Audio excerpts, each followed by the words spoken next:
कहानी की शुरुआत में हम तीन लड़कों को देखते हैं जो कंक्रीट से भरा हुआ ड्रम एक मैदान में छोड़कर चले जाते हैं।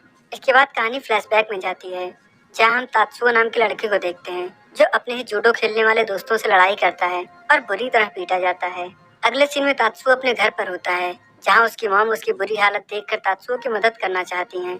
साथ ही साथ उन लड़कों की कंप्लेंट पुलिस से करने को कहती हैं, लेकिन तात्सुओ अपनी मॉम पर ही हाथ उठा देता है और उनसे कहता है, मुझे पता है आपको मेरी कोई परवाह नहीं है, आप ये झूठा नाटक मत कीजिए। तात्सुओ अपनी हाई स्कूल की पढ़ाई छोड़कर एक टाइल्स फैक्ट्री में काम करता था। वो जल्द से जल्द पैसे कमाकर अपनी गर्लफ्रेंड से शादी करना चाहता था। नेक्स्ट सीन में तात्सुओ अपनी गर्लफ्रेंड की मॉम से मिलता है और उन्हें अपनी शादी के लिए कन्विंस करने की कोशिश करता है। तात्सुओ अपनी फैमिली में किसी की भी रिस्पेक्ट नहीं करता था। वो अपनी मॉम को बार बार मारता था और उनसे कहता था लड़कियों को पिटाई की जरूरत होती है। वो अपने डैड की तो बिल्कुल भी रिस्पेक्ट नहीं करता था। एक दिन तात्सुओ अपने फैक्ट्री में काम कर रहा होता है, तभी वहाँ शिमादा नाम का एक आदमी आता है। शिमादा तात्सुओ के बचपन का दोस्त था जो कि याकुजा गैंग के लिए काम करता था। वो तात्सुओ से कहता है, तुम्हें क्या छोटे मोटे काम कर रहे हो, मेरी तरह याकुजा गैंग ज्वाइन कर लो और ढेर सारे पैसे कमाओ। वो तात्सुओ को अपने साथ ले जाता है और याकुजा गैंग के लीडर से मिलवाता है। याकुजा गैंग का बॉस तात्सुओ को एक गैंग बनाकर उस गैंग में कुछ लड़कों को शामिल करने के लिए बोलता है। एक दिन तात्सुओ की गर्लफ्रेंड उसे देख लेती है जो कि याकुजा गैंग के लिए ड्रग्स बेचने का काम करता था। इस बात से उसकी गर्लफ्रेंड को काफी हर्ट होता है और वो उसे तुरंत ही याकुजा गैंग छोड़ने के लिए बोलती है। अपनी गर्लफ्रेंड के कहने पर तात्सुओ याकुजा गैंग के बॉस से मिलता है और याकुजा गैंग छोड़ने की बात करता है, लेकिन उसका बॉस कहता है वो लोग उसके टुकड़े करके समुद्र में फेंक देंगे तब वो ये गैंग छोड़ सकता है। इसके बाद तात्सुओ यासुशी और शिंजी नाम के दो लड़कों से मिलता है और उन्हें अपने गैंग में शामिल कर रियोजिन नाम का एक गैंग बनाता है। तात्सुओ अपनी गर्लफ्रेंड के घर पहुंचकर उसके भाई को धमकाता है और उसके घर को अपना ऑफिस बना लेता है।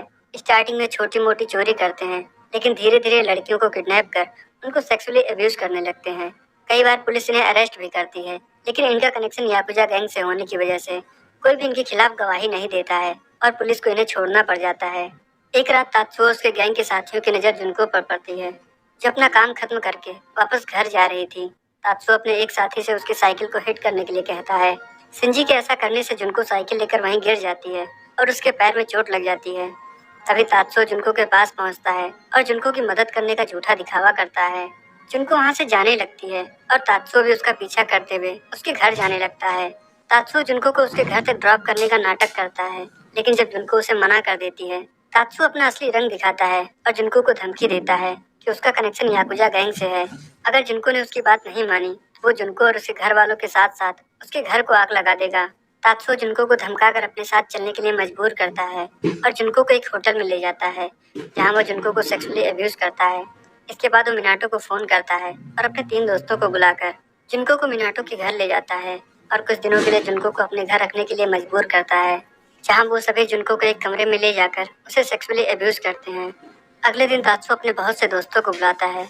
वो सभी जुनको को सेक्सुअली अब्यूज करते हैं और उसे बहुत बुरी तरह से टॉर्चर करते हैं। इसके बाद तात्सुओ अपने कुछ दोस्तों से डिस्कस करता है वो जुनको को जाने दिया नहीं। शिंजी उसे बताता है पुलिस की नज़र उन पर पहले से ही है, अगर उन लोगों ने जुनको को जाने दिया वो पुलिस से कंप्लेन कर देगी और हम लोग बुरी तरह फंस सकते हैं। इसके बाद ये सभी जुनको को मिनाटो के घर पर ही रखने का फैसला करते हैं।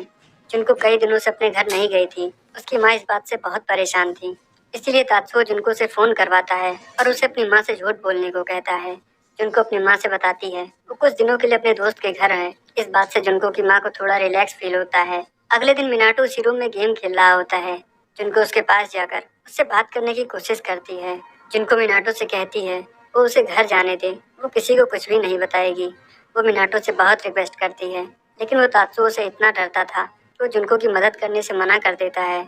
उसी रात जब ये सो रहे होते हैं, जुनको मौका देखकर नीचे जाती है और इमरजेंसी नंबर पर फोन लगाकर घर से बाहर भागती है, लेकिन तभी शिंजी उसे पकड़ लेता है और तात्सुओ पुलिस को फोन पर बताता है ये एक प्रैंक कॉल थी जो मेरी बहन ने किया था।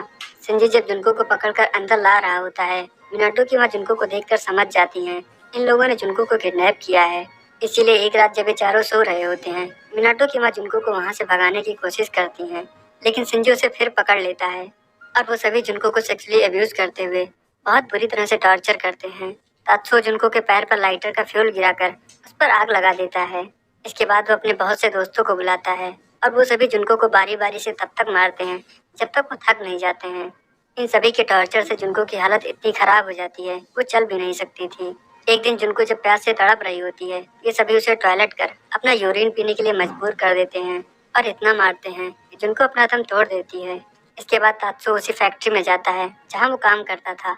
वहाँ से एक ड्रम लेता है और अपने दो दोस्तों के साथ जुनको की बॉडी को एक ड्रम में रखकर उसमें सीमेंट और कंक्रीट भर देता है।